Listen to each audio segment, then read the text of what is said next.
শিক্ষার্থীবৃন্দরা, আজকে আমি তোমাদের সঙ্গে আলোচনা করতে এসেছি পদার্থবিজ্ঞানের দ্বিতীয় পত্রের চতুর্থ চ্যাপ্টার তড়িৎ প্রবাহের চুম্বক ক্রিয়া ও চুম্বকত্ব অধ্যায়টি নিয়ে। তড়িৎ প্রবাহের সাথে যে চুম্বকত্বের একটা সম্পর্ক আছে, এটা এর আগ পর্যন্ত, এই চ্যাপ্টারের আগ পর্যন্ত তোমরা ফিজিক্স যতটুকু পড়ে আসছো তার মধ্যে কিন্তু কোথাও আলোচনা করা হয়নি। এটা তোমাদের কাছে একেবারেই একটি নতুন বিষয়। আমরা আজকে এই বিষয়টি নিয়ে আলোচনা করতে যাব। আমরা যে কোনো চুম্বককে যদি মুক্তভাবে দুলতে দেই, সেটা সব সময় উত্তর দক্ষিণ বরাবর মুখ করে থাকে, এটা তোমরা জানো। পৃথিবী নিজেও একটা চুম্বক। এই ভূচুম্বকত্বের প্রভাবে পৃথিবীতে যে কোনো চুম্বককে মুক্তভাবে দুলতে দিলে এটি সর্বদা উত্তর দক্ষিণ বরাবর মুখ করে থাকবে। যদি এর চারপাশে আরেকটি চুম্বক আমরা নিয়ে আসি, আরেকটি চুম্বক আনা মানে হচ্ছে ওই চুম্বকটার উপর ভূচুম্বক ছাড়াও অন্য আরেকটি চুম্বকের প্রভাব থাকবে। যদি আরেকটি চুম্বক আমরা নিয়ে আসি, তখন সেটার উত্তর দক্ষিণ মুখ বরাবর আকর্ষণ বিকর্ষণ অনুযায়ী সে কিছুটা না, সেই অনুযায়ী সে হচ্ছে তার সাম্য অবস্থান থেকে বিচ্যুত হবে। যে কোনো মুক্ত শলাকাকে, চুম্বক শলাকাকে মুক্তভাবে দুলতে দিলে সে উত্তর দক্ষিণ বরাবর মুখ করে থাকবে, যদি না তার চারপাশে আরেকটি চুম্বক না আসে। আরেকটি চুম্বক আসা মানে একটি চুম্বক ক্ষেত্র ক্রিয়া করা। একটি দণ্ড চুম্বকের উপর যদি আরেকটি চুম্বক ক্রিয়া করে, তবেই সে তার সাম্য অবস্থান থেকে সরে যাবে। আমরা এখানে একটি চুম্বক শলাকা আঁকলাম। চুম্বক শলাকাটির চারপাশে যদি কোনো চুম্বক ক্ষেত্র অর্থাৎ কোনো চুম্বক না থেকে থাকে, ভূচুম্বকের প্রভাবে এটি সব সময় উত্তর দক্ষিণ বরাবর মুখ করে থাকবে। এবার এই চুম্বকটার পাশে আমি একটি পরিবাহী তারের মাধ্যমে বিদ্যুৎ পরিবহন করব। আমি কিন্তু কোনো চুম্বক রাখছি না, আমি কি করছি, আমি একটা বিদ্যুৎ পরিবহনের ব্যবস্থা করছি। এই যে এখানে এই চুম্বক শলাকাটির পাশে আমি একটি পরিবাহী তার নিলাম এবং এই পরিবাহী তারটির মধ্য দিয়ে আমি কি করলাম, বিদ্যুৎ পরিবহন করলাম। এখানে যদি আমি আই পরিমাণ বিদ্যুৎ প্রবাহিত করি, বিদ্যুৎ পরিবহনের সাথে সাথে আমি দেখব যে আমার এই চুম্বক শলাকাটি তার উত্তর দক্ষিণ অবস্থান থেকে বিচ্যুত হতে শুরু করছে, অর্থাৎ এখান থেকে সে কিছুটা সরে যাচ্ছে। আমি আমার এখানে বিদ্যুৎ পরিবহনের পরিমাণ যত বাড়াবো, আয়ের পরিমাণ যত বাড়বে, আমার এই বিচ্যুতির পরিমাণ তত বাড়বে। আমি কি বলছি, বিদ্যুৎ প্রবাহ যখন ছিল না তখন কিন্তু চুম্বক শলাকাটি উত্তর দক্ষিণ বরাবর ছিল। যখনই আমি এখানে বিদ্যুৎ পরিবহন শুরু করলাম, বিদ্যুৎ পরিবহনের সাথে সাথেই আমার এই চুম্বক শলাকাটি কি হলো, তার উত্তর দক্ষিণ অবস্থান থেকে বিচ্যুত হতে শুরু করলো। তার মানে এই বিদ্যুৎ পরিবহন এখানে একটি চুম্বক ক্ষেত্র তৈরি করছে। সেই চুম্বক ক্ষেত্রের প্রভাবে আমার এই চুম্বক শলাকাটি তার সাম্য অবস্থান অর্থাৎ উত্তর দক্ষিণ অবস্থান থেকে বিচ্যুত হচ্ছে। আমি এখানে বিদ্যুতের পরিমাণ যত বাড়াবো, ঠিক ততই আমার এই বিচ্যুতির পরিমাণ বাড়বে। আমি যদি এখানে বিদ্যুৎ পরিবহনের যে ডিরেকশান আছে সেই ডিরেকশানটাকে চেঞ্জ করে দিই, সেই ডিরেকশানটাকে যদি আমি চেঞ্জ করে দেই, তাহলে কি ঘটবে? আমি যদি আমার এখানে বিদ্যুৎ পরিবহনের যে ডিরেকশান আছে সেই ডিরেকশানটাকে যদি আমি চেঞ্জ করে দিই, তাহলে এই দণ্ডচুম্বকটা আগে উত্তর দক্ষিণ থেকে যেদিকে বিচ্যুত হচ্ছিল, এবার তার বিপরীত দিকে বিচ্যুত হবে, এবার তার বিপরীত দিক থেকে বিচ্যুত হবে। তার মানে হচ্ছে বিদ্যুৎ পরিবহনের ডিরেকশন চেঞ্জের সাথে সাথে এখানে বিদ্যুৎ পরিবহনের জন্য যে চুম্বক ক্ষেত্রটা কাজ করছিল, সেই চুম্বক ক্ষেত্রের ডিরেকশনেরও পরিবর্তন হয়েছে। এই কারণে চুম্বক শলাকাটি আগে যেদিকে বিচ্যুত হচ্ছিল, এখন তার বিপরীত দিক থেকে বিদ্যুৎ পরিবহন করবে। ইভেন আমি যদি এই পরিবাহী তারটিকে দণ্ডচুম্বকের কাছে নিয়ে আসি, আমি দেখব এই দণ্ডচুম্বকের সাম্য অবস্থান থেকে বিচ্যুতির পরিমাণ বাড়ছে, এবং এই দণ্ডচুম্বক থেকে যদি এই পরিবাহী তারটিকে দূরে সরিয়ে নেই, তাহলে আমি দেখব যে দণ্ডচুম্বকের বিচ্যুতির পরিমাণ কমছে। অর্থাৎ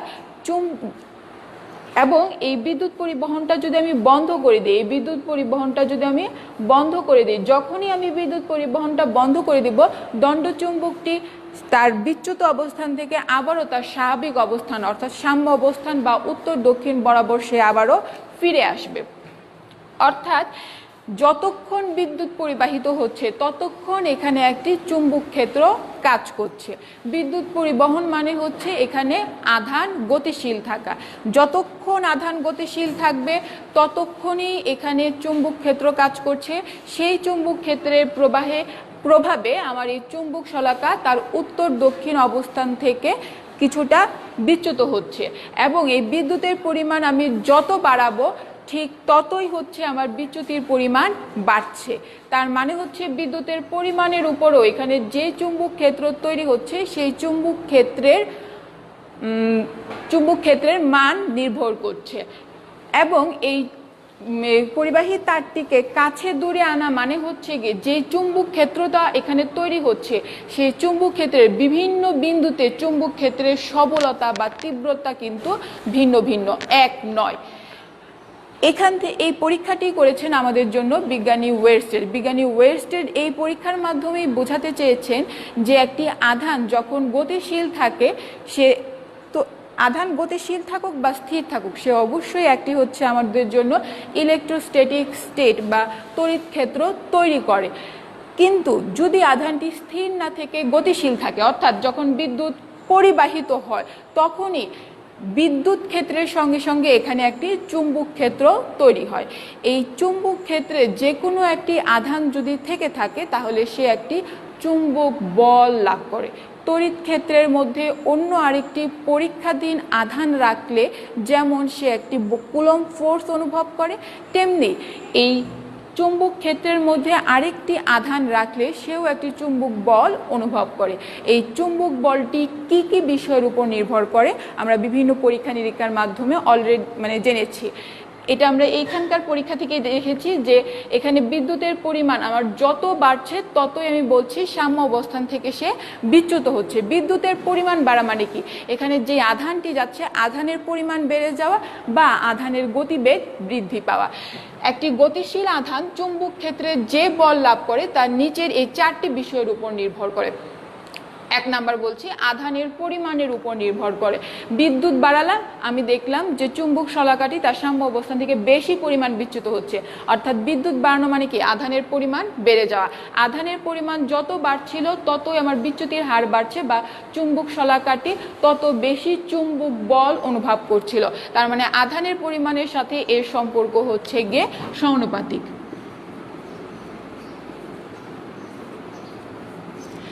এরপর আমরা আসছি আধানের বেগের সাথে। আধানের বেগের উপর, আধানের বেগ ভি দ্বারা প্রকাশ করছি, এর উপরও হচ্ছে গিয়ে আমার চুম্বক বল নির্ভর করছে। বিদ্যুৎ বাড়ানো মানে কি, বিদ্যুৎ পরিবহন বাড়ানো। বিদ্যুৎ পরিবহন মানেই হচ্ছে একক সময়ে কি পরিমাণ আধান পরিবাহিত হবে, একক সময়ে কি পরিমাণ আধান পরিবাহিত হবে।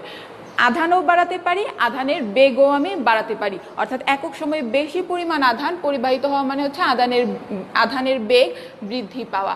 তার মানে হচ্ছে গিয়ে আমার চুম্বক বল কখন বেড়ে যাচ্ছে, যদি আধানের বেগ বেড়ে যাচ্ছে, আবার আধানের বেগ কমে গেলে হচ্ছে আমার চুম্বক বলও কমে যাচ্ছে। তার মানে এখানেও আমার এই সম্পর্কটা হচ্ছে সমানুপাতিক। আমি দেখেছিলাম যদি এই পরিবাহী তারটিকে চুম্বক শলাকা থেকে দূরে নিয়ে যায় তাহলে আমার হচ্ছে এই চুম্বক শলাকাটি বিদ্যুৎ পরিবহনের পরিমাণ ফিক্সড রেখে পরিবাহী তারটিকে যদি আমি দূরে সরিয়ে নিয়ে যাই এই চুম্বক শলাকার বিচ্যুতির পরিমাণ হ্রাস পাবে। যদি কাছে নিয়ে আসি তাহলে আরও বেশি বিচ্যুত হবে। অর্থাৎ এই চুম্বক ক্ষেত্রের বিভিন্ন পয়েন্টে চুম্বক ক্ষেত্রের মানও হচ্ছে বিভিন্ন, এবং যেখানে চুম্বক ক্ষেত্রের মান বেশি সেখানেই হচ্ছে গিয়ে চুম্বক বলও বেশি। অর্থাৎ এই চুম্বক ক্ষেত্রের মান যদি বাড়ে তাহলে আমার চুম্বক বলও বেড়ে যাচ্ছে, অর্থাৎ এর সাথেও চুম্বক বলের সম্পর্ক হচ্ছে সমানুপাতিক। এই বেগ ভি এবং এই চুম্বক ক্ষেত্রের, যেহেতু চুম্বক ক্ষেত্রের বিভিন্ন জায়গায় আমি বলেছিলাম যে এই বিদ্যুৎ পরিবহনের ডিরেকশন যদি আমি উল্টিয়ে দিই, এখন যেদিকে চুম্বক শলাকাটি বিচ্যুত হচ্ছে যদি বিদ্যুৎ পরিবহনের দিক আমি বিপরীত করি তাহলে চুম্বক শলাকাটি বিপরীত দিকে বিচ্যুত হবে। তার মানে হচ্ছে চুম্বক ক্ষেত্রের মান যেরকম বিভিন্ন পয়েন্টে ভিন্ন ভিন্ন এবং চুম্বক ক্ষেত্রের কিন্তু ডিরেকশনও আছে। এই চুম্বক ক্ষেত্রের ডিরেকশন এবং আধানের বেগের ডিরেকশনের অন্তর্ভুক্ত কোণের উপরও নির্ভর করে। পরীক্ষা করে দেখা গেছে যে অন্তর্ভুক্ত কোণের সাইনের অনুপাত, অন্তর্ভুক্ত কোণ এর কোণ থিটার সাইনের অনুপাতের সমানুপাতিক। সাইনের অনুপাতের সমানুপাতিক হচ্ছে গিয়ে আমার ম্যাগনেটিক ফোর্স, অনুপাতের সমানুপাতিক, সাইনের অনুপাতের সমানুপাতিক। তাহলে একটি গতিশীল আধান যদি কোনো চুম্বক ক্ষেত্রে আমি স্থাপন করি, সেটি কি কি জিনিসের উপর নির্ভর করছে এবং কিভাবে নির্ভর করছে অলরেডি আমরা এটা দেখতে পাচ্ছি। তাহলে সেই চুম্বক বল, ম্যাগনেটিক ফোর্স, চুম্বক বল এফএম নির্ভর করছে হচ্ছে কিউ এর সাথে এবং সেটা প্রপোর্শনাল, নির্ভর করছে আধানের বেগের সাথে, আধানের বেগের সাথেও এর সম্পর্ক প্রপোর্শনাল, নির্ভর করছে চুম্বক ক্ষেত্রের মান, এর সাথেও এটি প্রপোর্শনাল, এবং ভি এবং বি এর অন্তর্ভুক্ত কোণের সাইনের অনুপাতের সাথেও সমানুপাতিক। কোনো নির্দিষ্ট স্থানে কোনো নির্দিষ্ট স্থান যদি হয়ে থাকে তাহলে এই বি ভেক্টরটা আমার ফিক্সড হয়ে যাবে এবং বি ভেক্টরের মানটাও ফিক্সড হয়ে যাবে। কোনো নির্দিষ্ট স্থান যদি হয়ে থাকে তাহলে এটা শুধুমাত্র আধান এবং আধানের বেগের দিকের উপরেই নির্ভর করে থাকে, এখানে আর কোনো জিনিস আসে না, বিধায় এখানে নতুন কোনো এক্সট্রা কনস্ট্যান্টও আসে না। তাই এফ এম ইকুয়াল টু আমরা লিখতে পারি হচ্ছে Q V B sine theta. F M equal to আমরা লিখতে পারছি Q V B sine theta. এখান থেকে আমরা মূলত চুম্বক ক্ষেত্রের মান বা চুম্বক ক্ষেত্রের প্রাবল্য, চুম্বক ক্ষেত্রের তীব্রতা, যেটাকে আমরা বি দ্বারা প্রকাশ করছি, সেই বি এর সংজ্ঞা দেওয়ার চেষ্টা করব। এফ এম ইকুয়াল টু আমরা কি পাচ্ছি, Q V B sine theta. যে কোনো জিনিসের সংজ্ঞা দিতে গেলে তার আনুষঙ্গিক অনেক জিনিসকে আমরা একক পরিমাণ ধরে থাকি। যেমন আমরা যদি এখান থেকে লিখতে চাই এফ এম ইকুয়াল টু হচ্ছে Q V B sine theta, তোমরা একটু লক্ষ্য করে দেখো, যদি এই কিউটা হয় হচ্ছে একক পরিমাণ আধান, কিউটা হয় হচ্ছে একক পরিমাণ আধান,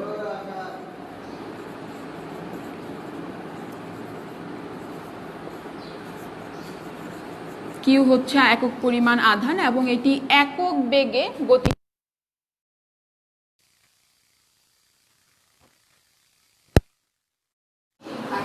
তবে এটি যে বল অনুভব করবে তাই হবে ওই বিন্দুতে চুম্বক ক্ষেত্রের মান, তাই হবে ওই বিন্দুতে চুম্বক ক্ষেত্রের মান। আমি আবারও বলছি তোমাদের সুবিধার্থে, এই সংজ্ঞাটা প্রায় আছে, আমরা আবারও বলছি, যদি কোনো চুম্বক ক্ষেত্রে একক পরিমাণ আধান, কিউ হয়ে যাবে একক পরিমাণ আধান, একক পরিমাণ আধান চুম্বক ক্ষেত্রে যে স্থানের সাথে একক বেগে গতিশীল থাকে, তবে সেটি যে বল অনুভব করবে, যে বল অনুভব করবে সেটাই হবে হচ্ছে আমার চুম্বক ক্ষেত্রের মান, সেটাই হবে আমার চুম্বক ক্ষেত্রের মান। তাহলে এখান থেকে আমরা প্লেন ওয়েতে যে ফর্মুলাটা পাচ্ছি সেটাই হচ্ছে F M equal to Q V B sine theta, F M equal to Q V B sine theta, সবসময় Q V B sine theta. এই এফ এম বা ম্যাগনেটিক ফোর্স, যেটা যে কোনো ফোর্সই একটা ভেক্টর রাশি, একটা ভেক্টর রাশিকে কি করতে হয়, যদি এই পাশে আমরা যা দেখতে পাচ্ছি এখানে কিউ হচ্ছে একটা স্কেলার রাশি, আধানের পরিমাণ কিউ একটা স্কেলার রাশি, কিন্তু বেগ হবে একটা ভেক্টর রাশি, আবার চুম্বক ক্ষেত্র বিও একটি ভেক্টর রাশি। আমরা ভেক্টরের চ্যাপ্টার থেকে অলরেডি পড়ে আসছি, যে কোনো একটা ভেক্টর রাশি কি হয়ে থাকে, অপর দুইটা ভেক্টর রাশি ক্রস প্রোডাক্টে সমান হয়ে থাকে, মান এবং দিক উভয় দিক থেকে চিন্তা করে, ঠিক আছে। অপর দুইটা ভেক্টর রাশি কি হয়, ক্রস প্রোডাক্টে সমান হয়ে থাকে এবং এই ভেক্টর রাশিটির মান কি হয়ে থাকে, ভেক্টর রাশির মান হয়ে থাকে এ বি সাইন থিটা। আমি উপরে যে ভেক্টর রাশিটি ম্যাগনেটিক ফোর্স এফ এম পাচ্ছি সেটা আমি কি পেয়েছি, আমি পেয়েছি Q V B sine theta, সেটা পেয়েছি Q V B sine theta. এখানে কিউ হচ্ছে আমার স্কেলার রাশি, কিন্তু ভি আর ক্যাপিটাল বি অর্থাৎ চুম্বক ক্ষেত্রের মান, এটা হচ্ছে গিয়ে আমার ভেক্টর রাশি। তাহলে এটাকে ভেক্টর ফর্মেটে যদি আমি লিখতে চাই, এটাও আমার এক্সপেরিমেন্ট করে দেখা, সেটা হচ্ছে V vector cross B vector হবে, V vector cross B vector হবে। এখানে ভি তো আমার আধারের দিক, এবং এটা আমি আবারও ক্লিয়ার করে বলে থাকি, এই ভি হচ্ছে আমার ধনাত্মক আধারের দিক, ভি ভেক্টর হচ্ছে আমার এখানে ধনাত্মক আধারের দিক।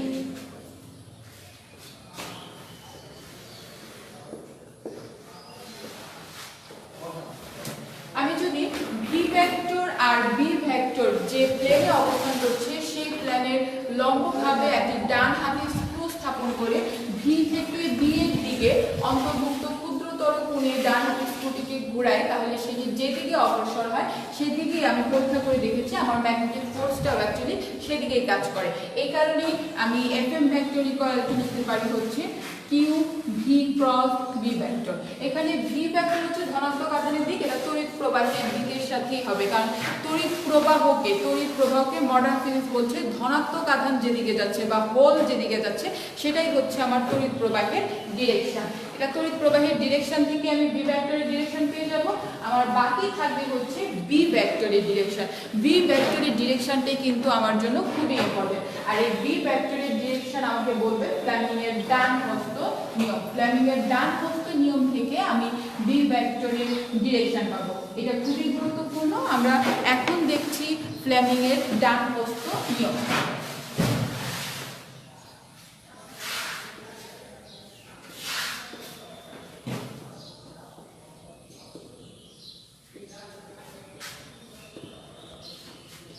ফ্লেমিং এর ডান হস্ত নিয়ম ব্যবহৃত হয় বি ভেক্টরের দিক নির্ণয়ের জন্য।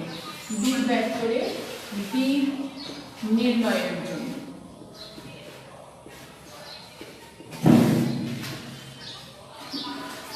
কোনো একটি পরিবাহী তারের মধ্য দিয়ে আমি বিদ্যুৎ প্রবাহিত দেখাচ্ছি।